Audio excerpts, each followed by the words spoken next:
దేవుని పరిశుద్ధమైన నామానికి స్తోత్రములు. కర్మేలు అగ్ని అనేటువంటి మా ఈ కార్యక్రమాన్ని, దేవుని యొక్క మాటలను వినడానికి మరొకసారి దేవుని యొక్క సన్నిధిలో ఆయన పాదముల చెంత శ్రద్ధగా ఏకీభవించిన మీ అందరూ కూడా ప్రభునామమున ముందుగా వందనాలు తెలియజేస్తూ ఉన్నాం. మీ అందరికీ, మీ కుటుంబానికి శుభములు, శుభాకాంక్షలు తెలియజేస్తూ ఉన్నాం. ఎలా ఉన్నారని? చాలా బాగున్నారా మీరందరూ? మనం బాగుండటం కాదు కానీ చాలా బాగుండాలి. అంటే శరీర విషయంలో ఆరోగ్యంగా ఉండాలి, అంతకంటే ఎక్కువగా ఆత్మీయముగా మనము క్షేమాభివృద్ధిలో ఉండాలి. మనం దేవునికి సమీపంగా నడవచ్చినప్పుడు మాత్రమే కాదు, ఆయనతో మనం జీవించినటువంటి అనుభవంలో మనం ఉంటే ఈ రెండు పరిస్థితులు మనం కలిగి ఉంటాం. ఒకవేళ శారీరకంగా కొంత అనారోగ్యము కలగవచ్చేమో, కానీ దేవుడు మనకు నిత్యము తోడుగా ఉండి మనకు స్వస్థతనిస్తాడు. అటువంటి కృప, ఆశీర్వాదం దేవుడు మీకు దయచేయునుగాక. ఆమేన్. దేవుని యొక్క వాక్యాన్ని చదువుకుందాం. ప్రియ దేవుని బిడ్డలారా, నేటి దినాలలో మనం చూస్తూ ఉంటే ఏదో ఒక రీతిగా శరీర సంబంధంగా కొంత అనారోగ్య పరిస్థితుల్లో చాలామంది జీవిస్తూ ఉన్నారు. నేటి దినాన మనకు కలుగుతున్నటువంటి, మానవులకు కలుగుతున్నటువంటి వ్యాధులు, అది మనం చెప్పలేనటువంటివి. వయసుకి తగినటువంటి వ్యాధ కాదా అనేటువంటిది పక్కన పెట్టండి. చిన్న బిడ్డల నుండి వృద్ధుల వరకు, పెద్దవారి వరకు, వయసులో చాలా పెద్ద వయసు ఉన్నటువంటి వారి వరకు రకరకాల వ్యాధులు మనం చూస్తూ ఉన్నాం. క్రొత్త వ్యాధులు, మనం విననటువంటి, చూడనటువంటి వ్యాధులు, క్రొత్తవి మన ముందు చూస్తూ ఉన్నాం. అయితే ఒకటి మనం జ్ఞాపకం పెట్టుకోవాలి, మనకు ఎలాంటి, ఏ విధమైనటువంటి వ్యాధి వచ్చినా మనలను విడిపించేటువంటి వాడు, మనకు స్వస్థతనిచ్చేవాడు ఈ లోకంలో ఉన్న డాక్టర్స్ కాదు, కానీ వారి ద్వారా వచ్చేటువంటి మెడిసిన్ వల్ల కాదు, కానీ ప్రభువే మనకు స్వస్థతను దయచేసేవాడుగా ఉన్నాడు. నేటి దినమున ఈ అంశాన్ని ధ్యానం చేసుకుందాం. స్వస్థత మనకు ఎలా కలుగుతుంది? ఏ రీతిగా మనం స్వస్థపరచబడతాం? లేఖనాల్లో కొన్నింటిని మనము చూచినట్లయితే, మూలవాక్యంగా హోషేయ గ్రంథము 6వ అధ్యాయము మొదటి వచనంలో ఒక మాట, ఒక భాగంలో వ్రాయబడింది, ఆయనే మనలను స్వస్థపరచును. విన్నారా ఈ మాట? చదివినప్పుడు చూడండి మరొకసారి బైబిల్లో, ఆయనే మనలను స్వస్థపరచును అంటే దాని అర్థం ఏంటి? ఆయన కూడా స్వస్థపరచును అనట్లా. డాక్టర్స్ మనకు ఆరోగ్యం ఇస్తున్నారు, మెడిసిన్స్ ఇస్తూ ఉన్నాయి. మనము కొన్ని రోజులు ఏదో మనకు తెలిసినటువంటి వైద్యము మనం చేసుకుంటూ ఉన్నాం. అట్లాగా అటువంటి వైద్యము మనం చేసుకుంటున్నటువంటి పరిస్థితుల్లో మనకు కొంత రిలీఫ్ వస్తుంది, విడుదల కలుగుతూ ఉంది. కానీ ఇవన్నీ కొంతకాలమే మనకు కలిగేటువంటి ఆ స్వస్థత. కానీ దేవుడు గనక, ప్రభువారు యేసయ్య మనకు ఇచ్చేటువంటి స్వస్థత అది శాశ్వతమైనది. దేవునికి స్తోత్రం చెల్లిద్దాం. హల్లెలూయా. అంత మాత్రమే కాదు, ఆయన కలుగజేసేటువంటి స్వస్థత మరణకరమైనటువంటి వ్యాధి కలిగినటువంటి స్థితిలో ఉన్నటువంటి వారిని కూడా, వింటున్నారా ఈ మాట? డాక్టర్స్ చెప్పొచ్చు, ఈ వ్యాధికి, ఈ జబ్బుకి ఇంకా మందు లేదండి, ఎయిడ్స్ జబ్బుకి మందు లేదు, క్యాన్సర్కి మందు లేదు, ఫలానా రోగానికి మందు లేదు అని చెప్పవచ్చు. అంత మాత్రమే కాదు, డాక్టర్స్ చెప్పేటువంటి మరొక ముఖ్యమైన మాట ఏంటంటే, ఆపరేషన్ చేసే ఛాన్స్ ఉంటుంది, మేము ఇచ్చే ఈ మెడిసిన్స్ వాడితే బ్రతకడానికి అవకాశం ఉంది, కానీ మేము గ్యారంటీ ఇవ్వలేము. మీకు నచ్చినటువంటి దేవునికి మీరు ప్రార్థన చేసుకోండి అని మనం చెప్పటము వినడం లేదా? మీలో కొంతమంది అనుభవాన్ని కలిగినటువంటి వారుగా కూడా ఉండవచ్చు. మీ బంధువులకు, స్నేహితులకు ఇలాంటి మాటలు చెప్పడం మీరు వినుండొచ్చు కూడా. అంటే దాని అర్థం ఏంటి? మాకు అసాధ్యమైనా సరే అది దేవునికి సాధ్యము. దేవునికి మహిమ కలుగునుగాక. హల్లెలూయా. దేవునికి సాధ్యము, సమస్తము సాధ్యమే. హోషేయ గ్రంథం 6వ అధ్యాయము 1వ వచనంలో అక్కడ అంటున్నటువంటి మాట, ఆయనే మనలను స్వస్థపరచును. ఆయనే అంటే వేరొకరెవ్వరూ మనకు స్వస్థతనివ్వలేరు, కానీ ఆయనే ఇచ్చేటువంటి వాడుగా ఉన్నాడు. ప్రియ దేవుని బిడ్డలారా, అటువంటి దేవుని మీరు నమ్మండి, యేసయ్యను నమ్మండి, విశ్వాసం ఉంచండి, ప్రార్థన చేయండి, కన్నీరు విడవండి, ఆయన పాదాలు పట్టుకోండి. ఆయన తన కార్యాన్ని జరిగిస్తాడు. జరిగించేంత వరకు ఆయనను విడిచిపెట్టి మీరు వెళ్ళవద్దు. మీ జీవితంలో నూతనమైన ఆశీర్వాదం దేవుడు అనుగ్రహించేవాడుగా ఉన్నాడు. దేవునికి మహిమ కలుగునుగాక. హల్లెలూయా. చూసినట్లయితే లేఖనములో అపోస్తులైన పేతురు రాసినటువంటి మొదటి పత్రిక 2వ అధ్యాయం 2వ వచనంలో, మనము పాపముల విషయమై చనిపోయి నీతి విషయమై జీవించున్నట్లు ఆయన తానే తన శరీరమందు మన పాపములను మ్రాను మీద మోసుకొనెను. మ్రాను అంటే ఆయన సిలువ వేయబడినటువంటి ఆ సిలువ మ్రాను, దాని మీద మన పాపములను తన శరీరమందు మోసినటువంటి వాడుగా ఉన్నాడు అని చెప్పి ఒక ప్రాముఖ్యమైనటువంటి మాట అక్కడ పేతురు భక్తుడు సంఘానికి తెలియజేస్తా ఉన్నాడు. ఏమంటా ఉన్నాడు? ఆయన పొందిన గాయముల చేత మీరు స్వస్థత పొందితిరి. దేవునికి మహిమ చెల్లిద్దామా? హల్లెలూయా.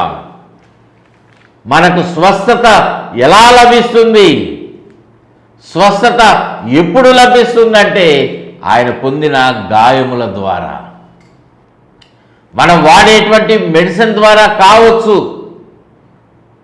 కానీ ముఖ్య కారణము ఆయన పొందినటువంటి గాయముల ద్వారా. ప్రియ దేవుని బిడ్డ, ఆయన పొందినటువంటి ప్రతి గాయము మన యొక్క వ్యాధి నుండి, బాధ నుండి విడుదలను కలుగు చేసేటువంటిదిగా ఉన్నది. ఆయన శరీరములో చెందినటువంటి ఆ రక్తము ద్వారా మనకు విమోచన. ప్రియ దేవుని బిడ్డలారా, ఆయన గాయముల ద్వారా మనకు స్వస్థత.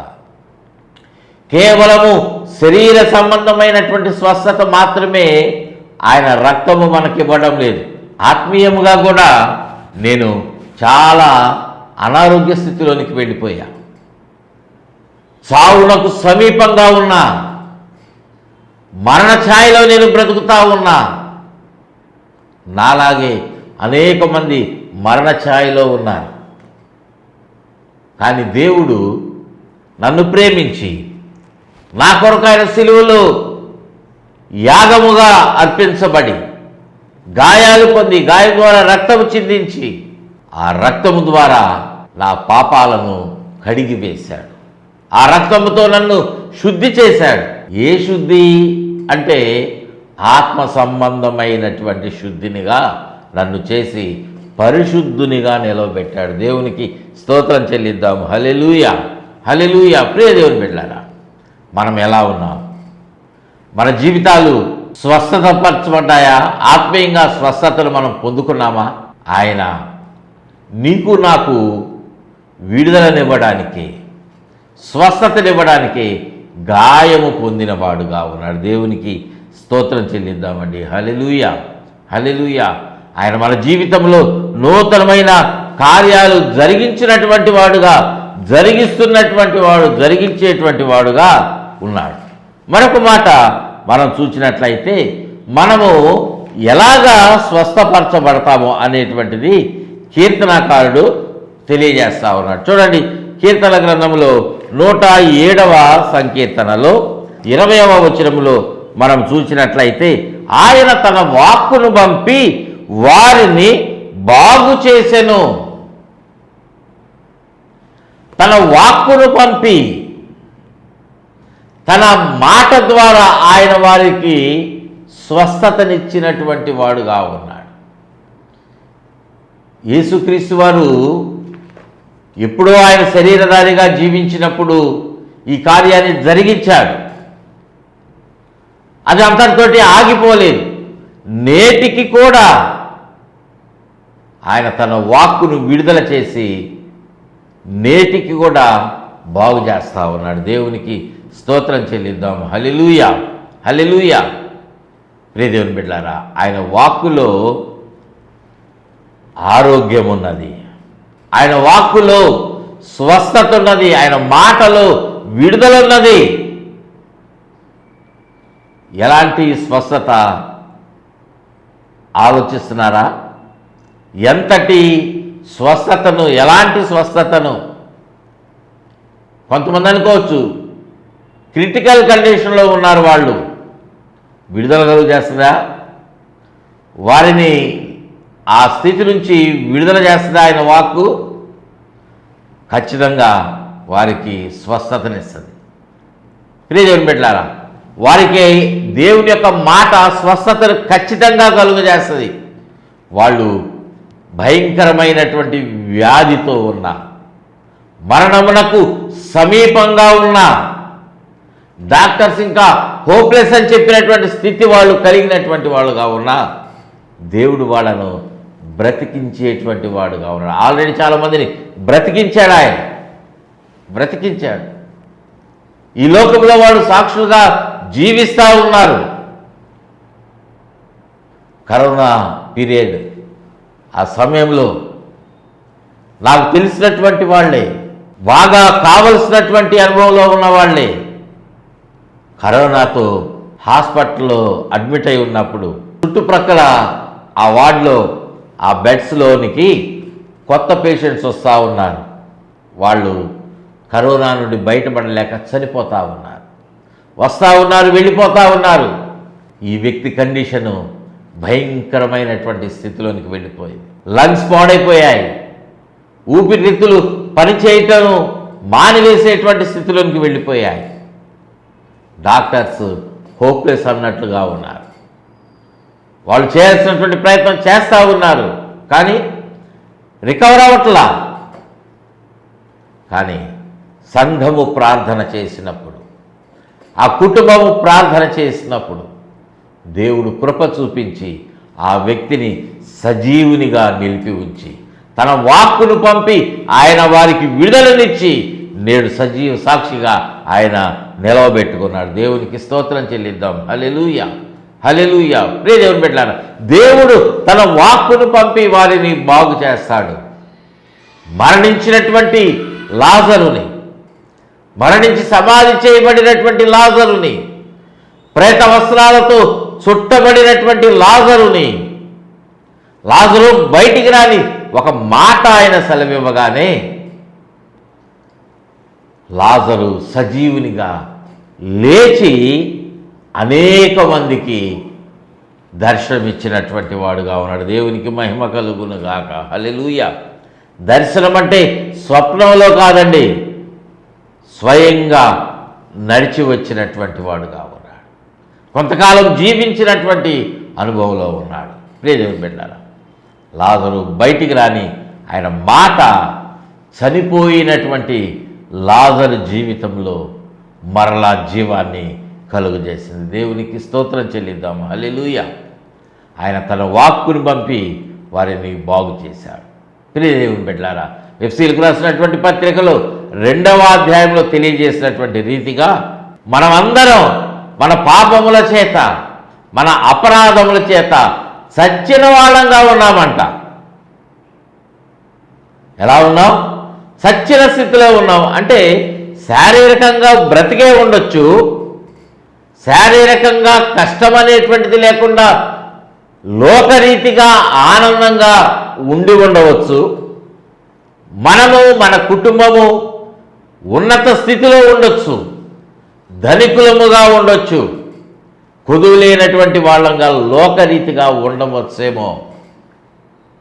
కానీ ఆత్మీయంగా మన స్థితి ఎలా ఉన్నది? మనం పాపం చేస్తూ ఉంటే మన పరిస్థితులు ఎలా ఉన్నాయంటే సత్యన స్థితిలోనే ఉన్నాం. అంటే ఆత్మీయంగా మనము బ్రతికిన అనుభవంలో లేని స్థితి.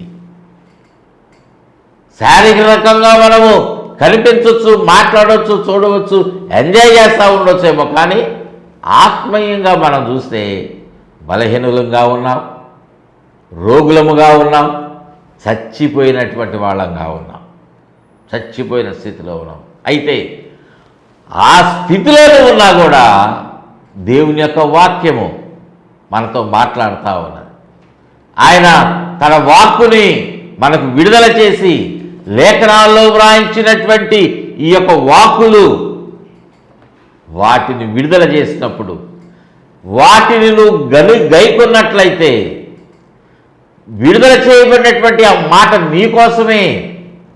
నీకోసమే దేవుడు మాట్లాడాడు అనేటువంటి ఆలోచనకు నువ్వు వచ్చి వాటిని గ్రహించి, ప్రభువా నేను పాపినాయన నన్ను క్షమించని నువ్వు దేవుని పాదాలు పట్టుకొని ఏడ్చి నీ పాపాలు విడిచిపెట్టి ఆయన రక్తంతో నువ్వు కడగబడి బాప్తిజం పొందితే, వాక్య ప్రకారంగా తెలియజేయబడిన నీటిలో ముంచబడి లేపబడినటువంటి బాప్తిజం నువ్వు పొందితే నువ్వు పాపాల నుంచి విడుదల పొంది నువ్వు ఆరోగ్యవంతునిగా దేవుని యొక్క సన్నిధిలో నువ్వు నిలవబడతావు. దేవునికి స్తోత్రం చెల్లిద్దాం. హల్లెలూయా.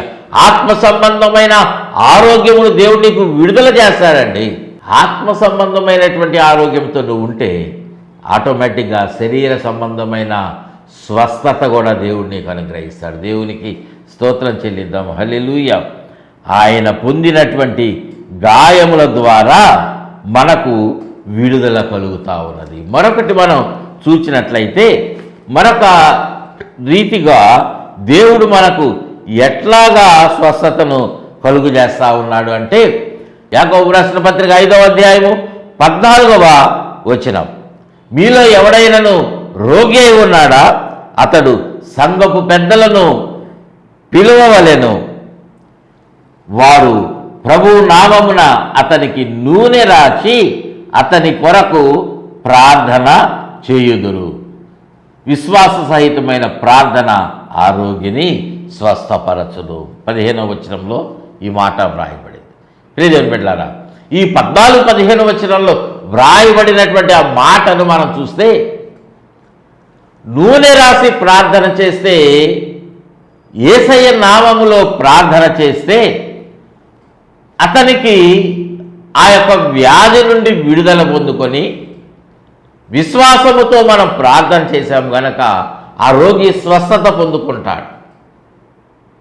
నేటి దినాలలో ఈ నూనె రాసి అనేటువంటి అంశంలో రకరకాల వివాదాలు తలెత్తుతూ ఉన్నాయి. నూనె అమ్ముకుంటూ ఉన్నారు. నూనెలో ఏముంది? ఆఫ్టర్ ఆల్ అది నూనె కదా. వాళ్ళు బిజినెస్ చేస్తూ ఉన్నారు. రకరకాల మాటలు. నేను ఆ అంశంలోనికి నేను లోతుగా వెళ్ళట్లా. కానీ నూనె రాసి ప్రార్థన చేయటం అనేటువంటిది ప్రభు యొక్క లేఖన ప్రకారంగా జరుగుతూ ఉన్నది. నూనెలో ఏమీ లేదు. నూనె రాసి వాళ్ళు ప్రార్థన చేస్తూ ఉన్నారు. అఫ్కోర్స్ నూనె లేకుండా ప్రార్థన చేసినా వారికి దేవుడు స్వస్థతను ఇవ్వచ్చు. నూనె లేకపోతే నీళ్ళకి ప్రార్థన చేసి వాళ్ళకి ఇచ్చిన ఆ నీరు తాగినప్పుడు దేవుడు తన కార్యాన్ని జరిగించవచ్చు. మెట్టుగా అక్కడ జరుగుతున్నటువంటిది ఏంటంటే ప్రభువు నామమున ప్రార్థన చేయటం. నూనె రాసి ప్రార్థన చేస్తే విశ్వాసముతో మనం ప్రార్థన చేస్తూ ఉన్నాము కనుక దేవుడు స్వస్థతను అనుగ్రహించేటువంటి వాడుగా ఉన్నాడు, అనుగ్రహిస్తాడు. దేవుని బిడ్డలారా, మనము చేయాల్సినటువంటి పని ఏంటంటే నూనె రాచి ప్రార్థన చేయటం మాత్రమే కాదు, కానీ ఆ యొక్క వ్యక్తి స్వస్థపరచబడాలి అంటే విశ్వాసముగా మనము ప్రార్థన చేయాలి. ప్రార్థన చేసేటువంటి వ్యక్తి విశ్వాసంతో చేయాలి. ఎవరి కొరకైతే ప్రార్థన చేస్తూ ఉన్నారో ఆ ప్రార్థన చేయించుకుంటున్నటువంటి వ్యక్తి కూడా ప్రభువు మీద నమ్మకం ఉంచాలి.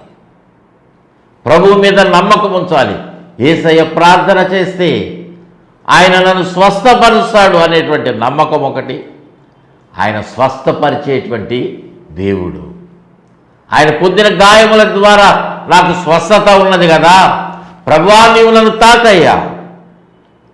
మీరు బ్రతికి ఉన్నప్పుడు, సజీవునిగా ఈ లోకంలో జీవించినప్పుడు అనేక మందిని మాటతో స్వస్థపరిచారు కదా, మీరు తాకి స్వస్థత వారికి దయచేశారు కదా, నన్ను తాకండి నాయన, నీ మాటను విడుదల చేయండి, నాకు స్వస్థత దయచేయండి ప్రభువా అని మనము దేవుని సన్నిధిలో ప్రార్థన చేసి దేవుడు మనకు స్వస్థతను తప్పనిసరిగా అనుగ్రహిస్తాడు. దేవునికి స్తోత్రం చెల్లిద్దామండి. హల్లెలూయా, హల్లెలూయా. ప్రియ దేవుని బిడ్డలారా, లేఖనములో మరొక సందర్భంలో ప్రభువు యొక్క కార్యాన్ని మనము చూచినట్లయితే మార్కు సువార్త 2వ అధ్యాయములో మీరు 1వ వచనం నుండి 12వ వచనం వరకు చదువుకోండి, సందర్భం మీకు అర్థమవుతుంది. ఒకసారి మీకు క్లుప్తంగా దానిని తెలియచేస్తా ఉన్నాను.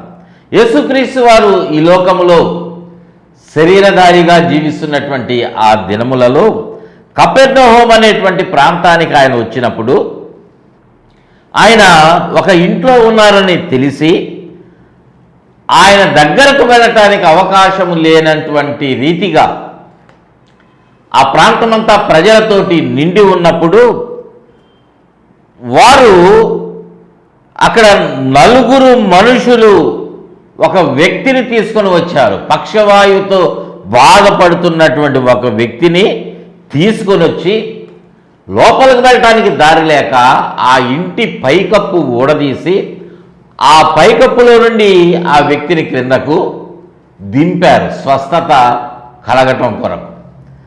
అక్కడ ప్రభువారు వారి యొక్క విశ్వాసాన్ని చూసి ఏమంటున్నారంటే 5వ వచనంలో, కుమారుడా నీ పాపములు క్షమింపబడి ఉన్నవని పక్షవాయువు గల వానితో చెప్పెను. ఆ వ్యక్తి లోపలకు రాగానే వెంటనే తాకి స్వస్థత కలుగచేయల ప్రభువారు. ఏమంటా ఉన్నారు? మొట్టమొదట అన్నటువంటి మాట ఏంటంటే, నీ విశ్వాసము, వారి యొక్క విశ్వాసమును చూచి అంటున్నారు, నీ పాపాలు క్షమించబడ్డాయి. వచ్చినటువంటి ఉద్దేశం ఏంటి? శారీరకంగా స్వస్థత కలగడం కొరకు వచ్చారు. కానీ ప్రభువారు వారి జీవితంలో ముందు చెప్తున్న మాట ఏంటంటే, నీ పాపములు క్షమించబడ్డాయి, నీ పాపములు క్షమించబడ్డాయి అని పాప క్షమాపణ కలుగు చేసి పక్షవాయువుతోటే ఆ వ్యక్తిని తిరిగి పంపించి వేయాల. 11వ వచనం చూడండి, పక్షవాయువు గలవానిని చూచి నీవు లేచి నీ పరిపెత్తుకుని ఇంటికి పొమ్మని నీతో చెప్పుచున్నానెను. 12వ వచనం, తక్షణమే వాడు లేచి పరుపెత్తుకొని వారందరి ఎదుట నడచిపోయేను కనుక వారందరూ విభ్రాంతి పొందిరి. దేవునికి మహిమ కలుగునుగాక. హల్లెలూయా. మంచం మీద ఉన్నటువంటి వ్యక్తి, లేవలేని స్థితిలో ఉన్నటువంటి వ్యక్తిని మంచముతోటి ఆ పరుపుతోటి తీసుకుని వస్తే ప్రభువారు అతని పాపములు క్షమించారు మొట్టమొదట. తర్వాత నీ పరుపెత్తుకుని వెళ్ళమన్నప్పుడు అతడు తన పరుపును మోసుకుని వెళ్ళిపోయాడు. స్వస్థత పొందాడా? స్వస్థపరచబడ్డాడు కదా, పాప క్షమాపణ పొందుకున్నాడు. తర్వాత ఆయన పొందినటువంటి గాయములు, అంతవరకు ఆయన అనేక మంది వైద్యుల దగ్గరికి కూడా వెళ్ళి ఉన్నటువంటి అనుభవంలో ఉండాలేమో, కానీ ఆయన మాత్రమే స్వస్థపరచగలడనేటువంటి ఆ మాట హోషేయ గ్రంథంలో మనం ప్రారంభంలో మూలవచనంలో చదువుకున్నాం కదా. వ్యాధితో బాధపడుతున్నటువంటి ఆ వ్యక్తిని ఎవరు బాగు చేయలేకపోయారు, కానీ ఆయన మాత్రమే స్వస్థపరిచాడు. పాపక్షమాపణ కలుగజేశాడు, శారీరకంగా స్వస్థతను కూడా కలుగజేశాడు. దేవునికి మహిమ కలుగునుగాక. హల్లెలూయా. అక్కడ వాళ్ళు అంటున్నారు, మనం ఇలాంటి కార్యాలను ఎన్నడూ చూడలేదని చెప్పుకుంటూ దేవుని మహింపరచారు. దేవునికి స్తోత్రం చెల్లిద్దాం. హల్లెలూయా, హల్లెలూయా.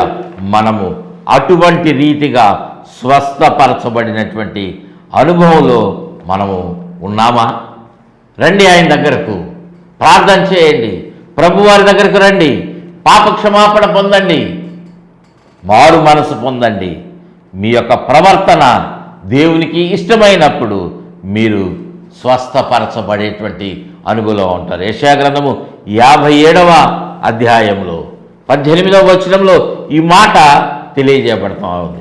నేను వారి ప్రవర్తన చూచి తిని వారిని స్వస్థపరచుదును, వారిని నడిపించుదు. వారి ప్రవర్తన చూసి నువ్వు దేవునికి ఇష్టమైనటువంటి రీతిగా నీ ప్రవర్తన ఉంటే, విశ్వాసముతో ఉంటే ఖచ్చితంగా నీ కార్యములు దేవుడు జరిగిస్తాడు, నిన్ను నడిపిస్తాడు, నీకు స్వస్థత దయచేస్తాడు.